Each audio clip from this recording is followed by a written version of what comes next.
Hello and welcome to the Messed Up to Setups podcast. I am comedian Michael Halcomb, and today I get to chat with comedian Garrett McDonald. You're not going to want to miss this. Stay tuned. It's all messed up, yeah. Everything's messed up. We're going from this mess up to the next setup. Everything seems so messed up, but it's just our setup. All right, welcome That's to the right. Messed Up to Setups podcast. Got Garrett McDonald here, and this is part two of our chat. If you haven't seen part one, go check it out. We hear about how Garrett got into comedy and all sorts of good stuff. We talk about some of the intricacies of stand up and joke writing and all that. In this episode, Garrett's going to lead us off here in just a moment with a joke that he's written. I don't know if you've told it before. This is the first time telling it. We'll see. So tell us the joke and then tell us the origin story of the joke, and then we'll see if we can punch it up or workshop it a little bit. Yeah, I definitely need some help on this one. I want this one to, and I feel like I could stretch this one out pretty well. All right. But so yeah, definitely need some help from you, viewers, commenters. Put it on there. Yeah. Yeah. So I've noticed being a husband that when it comes time to do things around the house, chores and stuff, yard work just does not count. Like yard work doesn't count. You know, like I go outside, I mow the yard for 2 hours, I'm weed eating, I'm using a leaf blower. I come back in, I look like Tom Hanks from Castaway, and my wife is like, "Must be nice to get some fresh air, huh?" So then I feel like Tom Hanks from Castaway. So that's kind of like the premise. That's the premise. That's what I've got. You know, I need to insert some things before, after, but that's kind of where I'm at. Because it always feels like I have to ask for permission to do yard work, because it does take a lot. It takes a long time, and I get Right. it. Yes. So I'm like, man, and I feel like that's pretty relatable. All right. So there's a thing that I've wrestled with here for years. So I think that most husbands, we can instantly relate to this, right? Mhm. So yeah, you go out, you mow, you weed eat, you rake, you do all this stuff, and it doesn't count. Yet, like, somehow doing laundry, like, is this great, like, feat of life that a woman or the wife pulls off, right? When Mhm. really all you're Yeah. doing is throwing it in there, the washer and dryer are doing all the work, and then folding, right? So really Yeah. doing laundry is just essentially folding, but that counts somehow, right? I feel the same, dude, about cleaning the roof, right? Gutter, it's like no yard work counts. So I love the premise here that Yeah. yard work doesn't count. And immediately I want to ask, what else doesn't count, right? So that's like where my mind goes next Mhm. in terms of like workshopping the joke. What else do I do that doesn't count? Anything come to mind there for you? Yeah. Let me see. Like getting an oil change doesn't really count. I mean, I'm not usually like the one doing the changing of the oil, but car work sometimes doesn't count either. Yeah. Yeah. Yeah, it's like I also vacuumed out your car while I was outside, and it's just like that's expectations. Like I met expectations. I didn't even like, you Right. know, Well, you should do that. That's the right. response. Well, you should do that. Like I shouldn't even have to ask you to do that. You just now did that? You just now got that done? Right. Well, I asked you to do that a few weeks ago. I shouldn't even have to ask you, right? Yeah, and she's like, and the vacuum woke up our son, and I'm like, he's 14. It's 1 in the afternoon. Why is he asleep? Right. He's not really good, you know. So yeah, what else? That's like my immediate thing. What else doesn't Okay, count? yeah. Like I'm curious too. Like why doesn't it count? Like what is it that makes it not count? Like that's kind of intriguing to me to think Yeah, about. I was talking to my brother about it, who's a good person to bounce some stuff off of. He's 10 years older than me, and we're really close. And he said he was like, because you kind of enjoy it a little bit, because you get, like another response I thought maybe my wife is like, yeah, did you finish up that murder mystery podcast you've been talking to me about nonstop? That's great. Cool. Like I do, like, because you do kind of get to get caught up on some like things to listen Right. to. Like you're entertained. There's that buffer, that vice that you have when you're doing yard work. At least for me, I've always got my headphones in, and but I don't know if I lean into the Castaway piece more or like or just take it a Well, different direction than that, you know. I think the castaway thing is funny. I'm also wondering, like, that sort of benign retaliation thing. Like, what could you could just be like, I'm just going to start discounting like A, B, or C that she does, right? To Hmm. sort of like get revenge or to get her back. Like, Hmm. it could be funny to explore that. So you're out doing all this hard labor. You come in looking like the castaway, right? She, and somehow, like, just her folding, like, so who does she end up looking like? Does she end up looking like a castaway too? Like, is that how she envisioned herself? Like, so I'm like thinking of some of those comparisons. But Hmm. what could you discount that she does that would be funny? So that's another like thing I'm thinking of. So where did the joke come from? I'm assuming it's just like a recognition you had like while you were, yeah, after you've done this once. Yeah, it really is a lighthearted thing, you know, and I've talked to my wife about this joke and just this idea. And it's she has a sister that's we're all kind of close in age. So me, my wife, her sister, and her husband, we're all close, and he shares the same experience. So, you know, just that idea of like trying to get the courage to like ask my wife, like, hey, is it all right if I mow the yard today? Is that okay? Like, you know, like and we kind of make it over dramatic, but I mean, it really is kind of like, because I get it, you know, it's a big time commitment and it's like, you know, she's with the boys or whatever it is. Maybe she's got things she needs to do. And yeah, so, but it's also something that has to get done. So just like stuff around the house, like on the inside. And so I just think that that's the fact that it kind of doesn't count was always in the back of my mind. And I was like, what does this sound like as a joke or what? And another thing that's kind of been, that's fresh on my mind is the big, big, small or the small, small, big type of thing, type of joke. Like maybe I say like, talking to my wife, like, it's not as easy as you think. Okay. I got stuck outside in a ditch. I ran out of string and had to walk half a mile to get some. And my right AirPod stopped working while I was out there. Yeah, Okay. So, right. like, do Good something trouble like there. that. That Yep. was something I just came up with. I don't know. Definitely need to Yeah, that's switch that up. good. I But like that. So the most challenging part of that isn't, doing the mowing or cleaning the yard or whatever. It's this stupid AirPod. hmm Yeah, that's good. I like the triple hmm there. The escalation of that. It's hmm got a good misdirect on it. You don't expect that coming. Yeah, so I think that's good. And do you always get? Do you like when you're gonna tell a joke about your wife? Do you get permission from her? yeah, yeah. I mean, always. And she's great. I mean, she listens to my jokes all the time, and I can tell like when it's been I don't want to like because she's so supportive of this right now. I definitely Yeah. don't want to like overload her with it, and she's doing a great job managing it right now. If I am overloading her with it, but I'll just tell her sometimes. I'm like, hey, I just thought of something. Is now a good time to tell you? And she's like, is it a joke? And I'm like, yes. Oh, I But she's feel bad also for like your wife. pretty real about it. I have this joke about, I grew up with my grandparents. That's another angle of like things that I get into. But I have this joke about my grandparents and like one of their rules about not being able to like open two things. Like if there's two boxes of cereal and one of them's already open, you have to finish the one that's open first. My wife's got that rule, bro. Yeah. Okay. Good.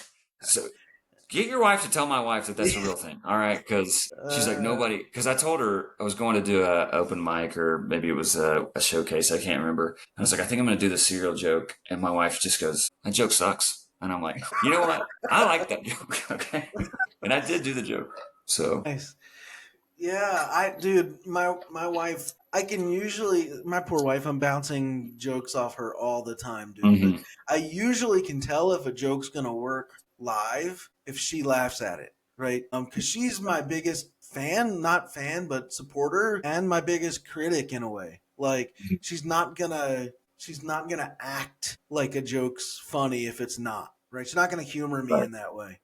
And so she like tells people ask her all the time, do you go to his shows? Do you think he's funny? And like it's interesting, dude, to listen to her response. And it's usually the same kind of thing. She's like, I don't go to a lot of shows, but yeah, I think he's really funny. Like just day to day, he makes me laugh every day. But Mhm. when I go watch his shows, like it seems like he's trying too hard.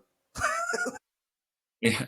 Yeah. I mean, I get it. It's like, cause you're performing and it's just not maybe a natural thing for your spouse to see you doing. Right. And, Exactly. but Yeah, I get it. Dude, so I like the joke. So could you tell the joke one more time? Yeah, I want to hear it one more time. Okay, just as it is. Yeah, as you got it. Yeah. Yeah. Okay. So, summertime's here, and it's with that comes a lot of things we got to do around the house. I work in education, so summers are open, and anytime we have to do things around the house as a husband, I'll tell you, yard work just does not count. Like it doesn't fall into the category of you did something to help the household. So I come in, I'm outside 2 hours. I've mowed the yard, I've weed eated, I've pulled weeds, and I come in, I'm looking like Tom Hanks from Castaway, like towards the end, not like plane crash Tom Hanks, but like towards the end Tom Hanks. And my wife is like, yeah, was it nice to get some fresh air out there? Right. And then I feel like Tom Hanks at the end of Castaway, and she just walks away, and I'm just like, Wilson.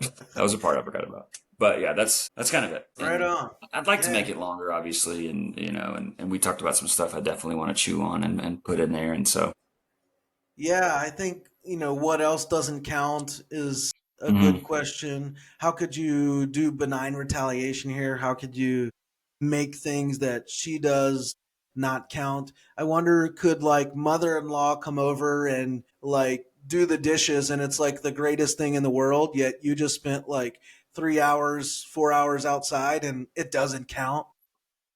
Oh, that's great, Like that's great. or mother-in-law vacuums and it's like she's a saint in your wife's Yeah, eyes, and yeah, so like like our neighbor brings the trash can back over to our right, side. It's like yes, he's yeah, 12 years old. All he had to do was walk 15 steps.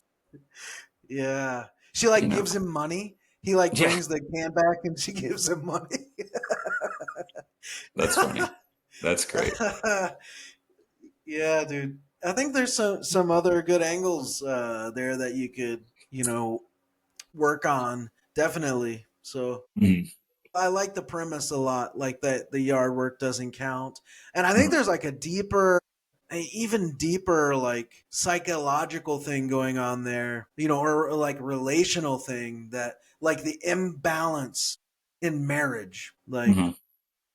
so I think that's funny too. Like maybe even that could like frame a larger bit like of like things like people. Well, this is interesting. I just thought it's like, so like everybody just wants to like talk about equality these days. Like Yes. there's nothing equal about my marriage. Like, and then like here's an example. Like I do this yard work, but the kid next door brings the cannon and he gets paid, right? Right. Right. My mother-in-law shows up and vacuums and she's a saint. Like, I do all this work and yeah, I'm, Tom Hanks. So those are like maybe Yeah, that's that's an great. angle. I love that idea. And then immediately it popped in. What is the saying about, fair versus equal? Like fair is everybody getting what they need, and equal is, and then I turn it into, Right. you know, So flip it's the equal cliche. is, I don't know, but get into flip that, spin it. They think I'm going to say equal is everybody getting the same, but flip it into some other Right. punch there. Equal is like my wife getting done what she wants done, or Right. however you could flip that. So the cliche reformation. Yes. Yeah. Yeah. That's it. Yes, that's good stuff. I like that. So I think that like that there's nothing, everybody's all about equality, but like I Hmm. haven't reached my household yet. Yeah, that's great. That's great. It's like we live in the woods, but not that far. All right. Oh I mean, yes, dude. you know, Here's an idea. Like, yeah, the equality hasn't reached my house.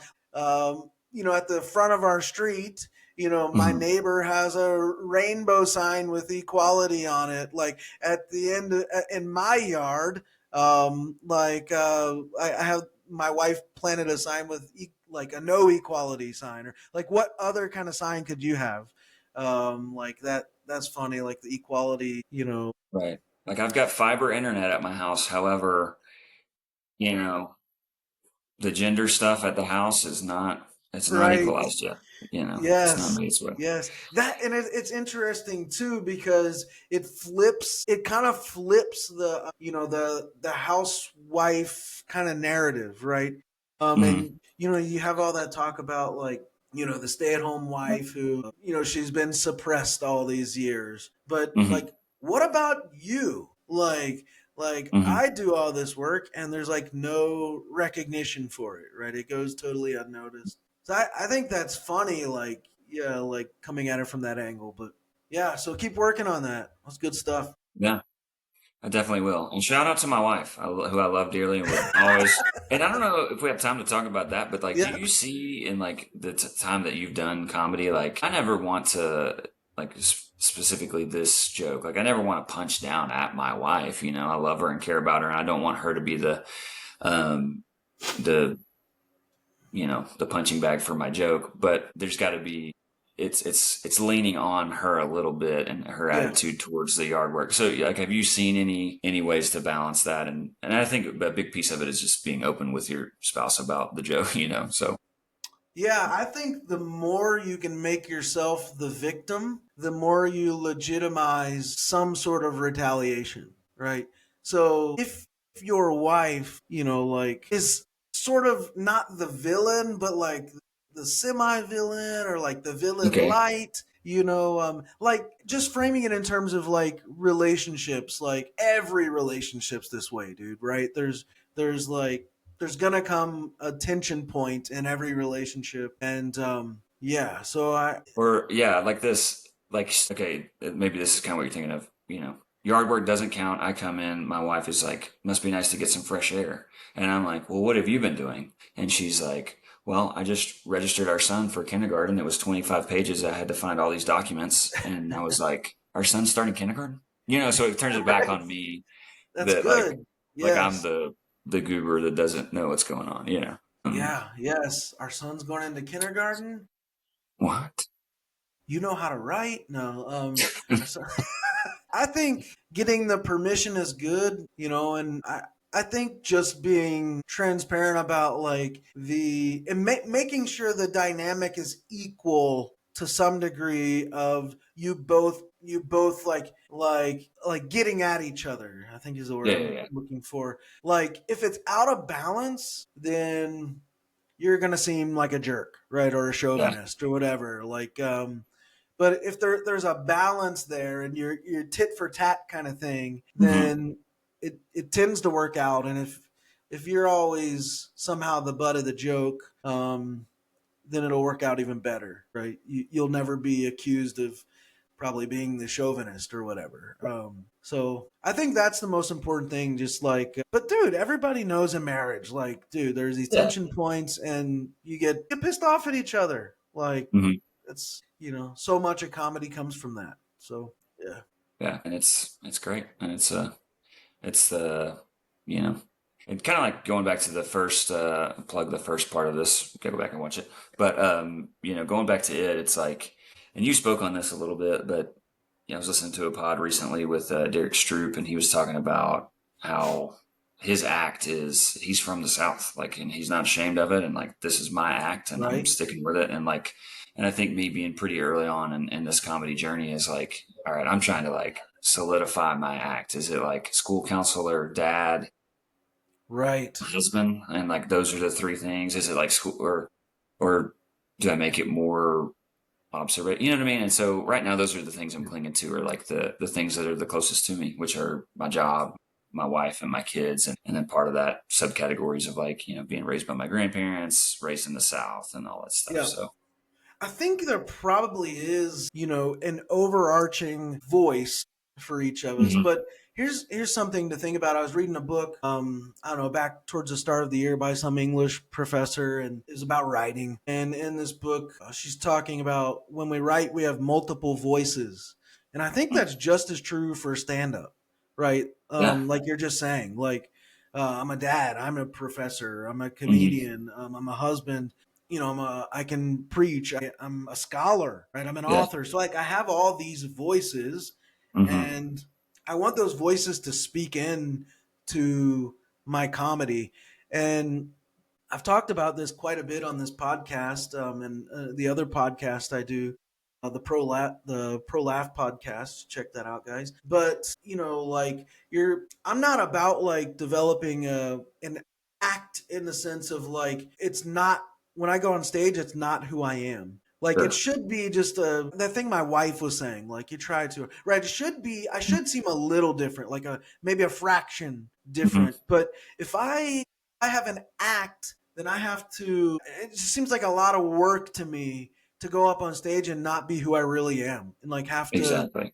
do that all the time. So I just like want to be me, but I do think like I have an overarching sort of voice or persona that's like driving me, right? And I'm Mhm. trying to find the exact wording to like put that in, right? Mhm.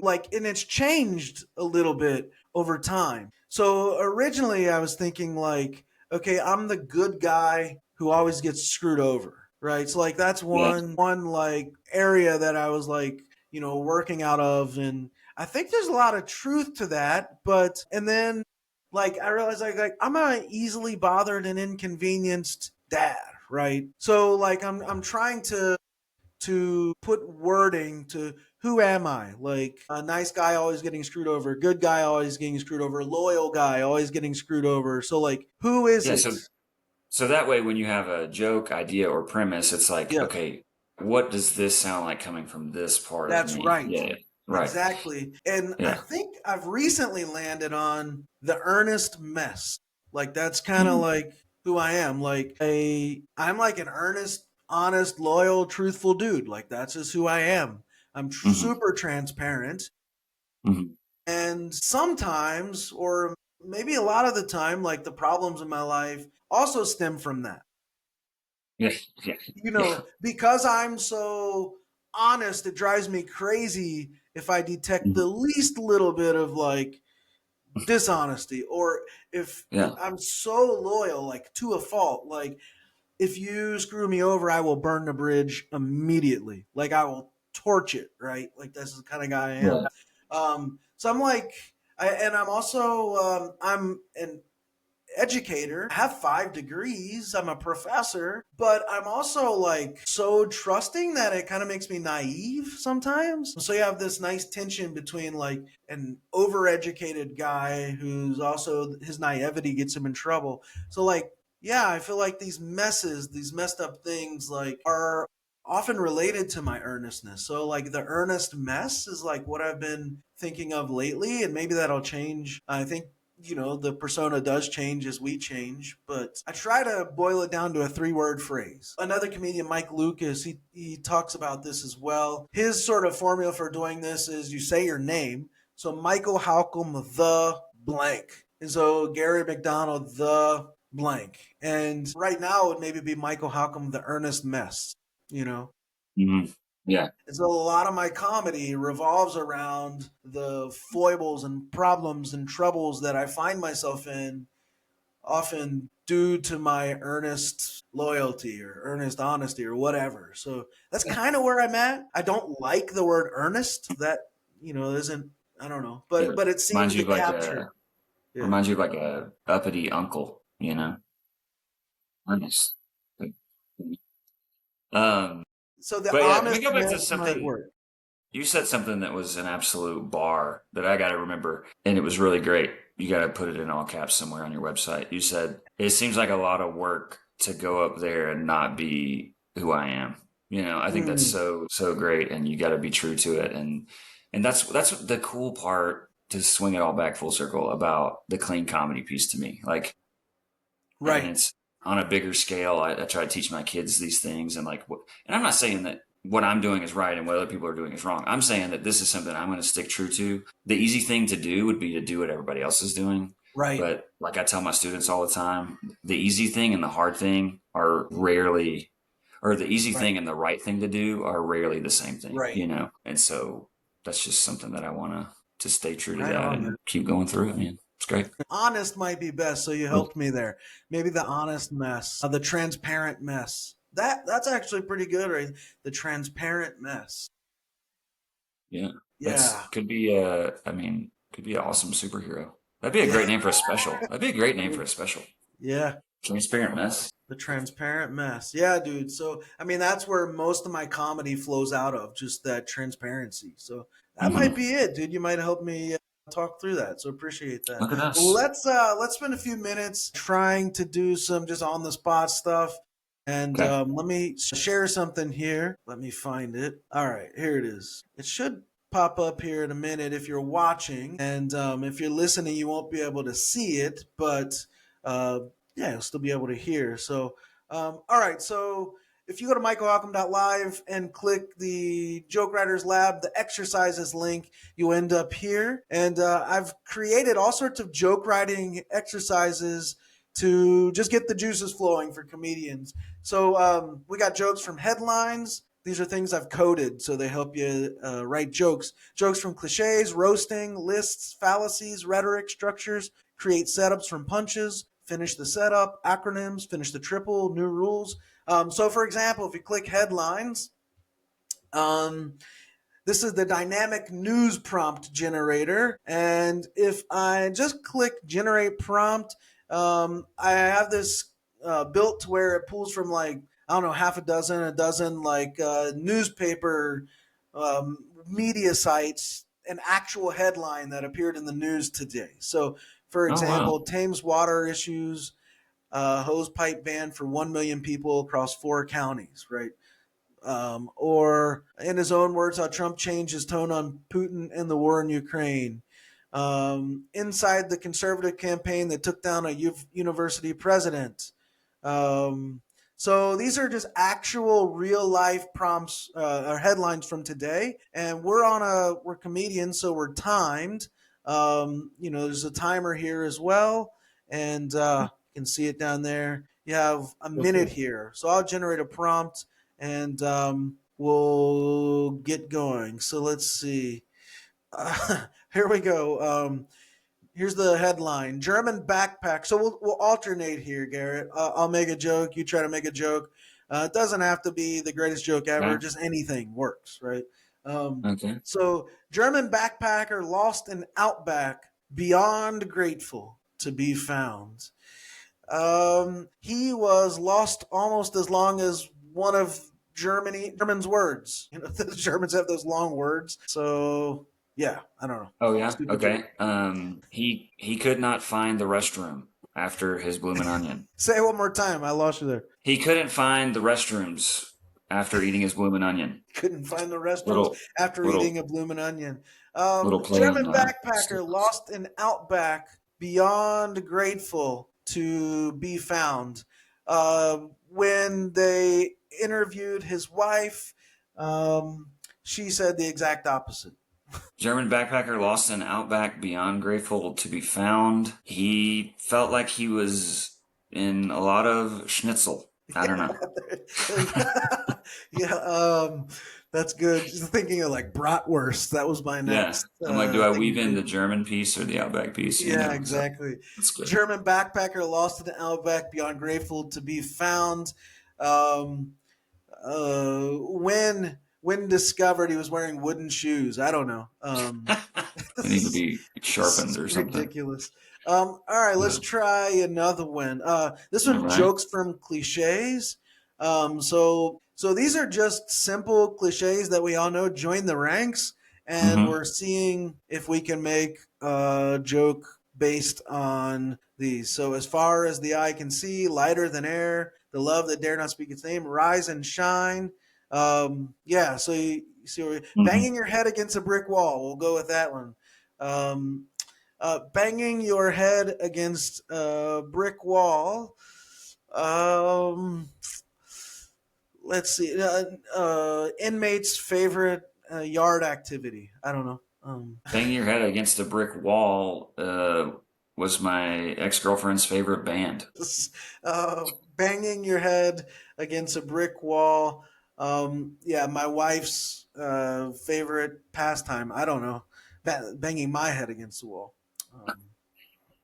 Um, This one's tough, bang. actually. Yeah, this one is tough. Banging your head against a brick wall is like coming up with a joke for this cliche. Brilliant, dude. Banging your head against a wall, banging your head against a brick wall. What every conservative thinks when talking to a liberal. I don't know. Um, So Always love. let's do another one. Jokes from roasting. If you're not comfortable doing this one, just let me know. A lot of people aren't. So here you generate a random image and then we roast for a minute. So are you comfortable doing this, or is this not a good one for you? I No, scroll I'm through good. some I'm images good. here. All right. You Yeah. good on this one? Sure. Yeah. Some people hate this one, so they're No, uncomfortable I doing like it. it. All right, here we go. We got this picture of a guy in a blue shirt standing in front of a brick wall, smiling. My former youth pastor's mugshot. Um, Woody from Toy Story without his hat on. Oh, nice. Can I tell you about a timeshare? That's great. How I look at the waiter when they say they're out of ranch. Good stuff. The comedian who only laughs at himself. If you see another blue shirt, let this guy know. Yes. It looks like he's got two blue shirts on, doesn't Yeah, it? like how did he get that light blue all the way up? Did he roll it on the like? That's good stuff. Let's go to another one. Yeah, that was fun. I like that one. I don't know. These are interesting. I don't know. We'll do a speed round here. We'll maybe Okay, do a okay. couple. Here we go. Mows my grass, but also lays in it. I don't know. Okay. Are you switching it or are you doing Did it not switch? No, like I didn't know if you meant speed round, like different images. Oh yeah. All right. Go ahead. Okay. Oh, hey, my name's Chad and this is my application for the real world. Yes. Hey, this is Brandy. Message me and message me. Yeah, I'm stuck here. Hey, this is Brandy. Message me and I'll tell you where I didn't get my teeth work done. Where I didn't get my Oh, that's good. This is awesome. And you created all these? Like you coded all this stuff and did all this? Yeah. It's very cool. Yeah, so let's do one more. We have some pretty intricate stuff on here too. Jokes from fallacies. This is a fun one. So here, this pairs a headline with a logical fallacy, and then you have to write you based on the headline using that logical fallacy. So the logical fallacy here is the appeal to authority, right? It must be healthy. My doctor eats it, for example. So the template for this logical fallacy is this must be A because B said so. The headline is BBC Gaza documentary narrated by Hamas official's son breached accuracy guideline, review finds. And so the joke structure here would be this must be A because B said so, right? This must be true because BBC said so, for example, right? I see. So we'll do another one here. Let's see. Greg Wallace. I don't even know who that is. Let's do this one. We did this one. German backpacker lost in outback beyond grateful to be found. The fallacy here is ad hom. Why believe A? They can't even B. Yeah. Anything there? Okay. Why are we calling him a backpacker when he got lost? Or, Right. like why does he get the Yes. credit? Why does he get the credit backpacker when he had to be found? Dude, that's brilliant. Yeah. Like German, it should be like German guy with backpack on, got lost beyond grateful to be found. Why believe a German who got lost in Australia, right? Why believe a German? He can't even find his way beyond in Australia. So this is interesting. I find this one really challenging. My own theory of comedy, I mean, there's a lot of theories of comedy, right? But my own theory is that essentially every joke is a logical fallacy. If you study logical fallacies, you can really start to get at the structure of jokes. Mm-hmm. Every joke contains a logical fallacy. But dude, Garrett, thanks for playing along, man, hearing me, and thanks for coming on the show. I appreciate it. And we're going to wrap up here. And check out Garrett McDonald on Instagram. Yeah, we will end the episode here. Check out MikeAlcom.live as well. But make sure you subscribe. We're going to stop here and say we hope that helps. Thank you so much. You're welcome, bro. Thank you. Yeah, dude. It's so messed up. Damn, everything's messed up. We're going from this mess up to the next setup. Everything seems so messed up, but it's just our setup.